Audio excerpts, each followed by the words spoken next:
Now it's time for our weekly look at the world of crime and the biggest stories in crime this week. And as always, guiding us through it, Jacqui Hames, who served with the Metropolitan Police for 30 years. Morning, Jacqui. Thank you.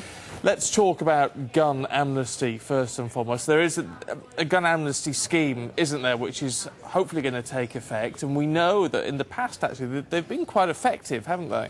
They have, yeah. I mean, in 2003, which was the last time the Met actually did an amnesty, 40,000 guns were handed in, and that was after the murders of Letitia Shakespeare and Charlene Ellis in Birmingham. And then after Dan Blaine back in 1996, 17,000 weapons were handed in. So it shows you the huge number that are in circulation. I mean, this amnesty is being led by the National Ballistics Intelligence Service, which provides a forensic service with regard to firearms. And they're providing an opportunity, really, for the public to get rid of firearms which are in circulation that perhaps they don't know quite what to do with.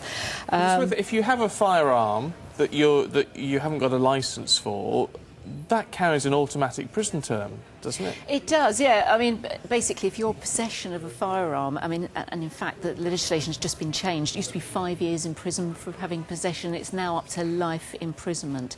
And this recent change also includes the antique firearms that perhaps people have as collections, memorabilia, and just for the fun of having them. Unfortunately, in the wrong hands and with a bit of expertise, even though you think they've been decommissioned, they can be changed back and still used. So it's trying to get those out of circulation as well, and to ask people to think very carefully about keeping that sort of item in a house. If you're burgled, that's an ideal opportunity for that gun to be back in circulation with gang members and with villains. And in terms of an amnesty, I mean, obviously you're not going to be charged for possession, that's how it works, but can you get rid of them completely anonymously? No one's going to sort of take note of you or keep hold of any records about you? No, absolutely. You can take them into a designated police station. I would urge anyone who has a firearm not to just pick it up, wander through the streets and take it into a random police station, because you will attract attention, and it could actually, you know, create a bit of a fuss, I would think. So I suggest that if you have got one, go onto the website of your local police area, check which stations have been designated to receive these firearms, and arrange to go in. Put it separate from any ammunition you may have, package it up and hide it away in a bag, and then take it in and tell someone straight away that's what you're doing, so you're not wandering into a police station with a firearm in your hand, which could put you in a difficult position. Yeah, absolutely. Jacqui, thank you. Well, let's have a look at some of the other big stories from the last week. And of course, we've got to look at the murder investigation in South Wales following the death of this very young woman, this 22-year-old, apparently cannibalised, or in the process of being cannibalised, and the alleged attacker tasered and died as a result of that. This is a hugely disturbing story.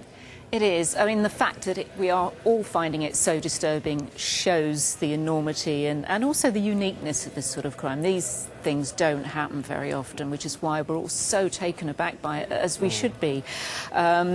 I mean, the reasons why people behave in that way is obviously studied, and there will be inquiries into what prompted this man, who ostensibly hasn't done this sort of behaved like this in the past, will be looked at. But his criminal behaviour in the past is obviously crucial. Were there trigger factors which show that he, you know, had a tendency for this? Certainly, there are rumours in the media that he was in a relationship which was violent in the past. They will be looking at his offending behaviour, why he was in prison, whether he was released early, and whether there are any trigger factors which should have enabled a risk assessment to look at him more closely after he was released.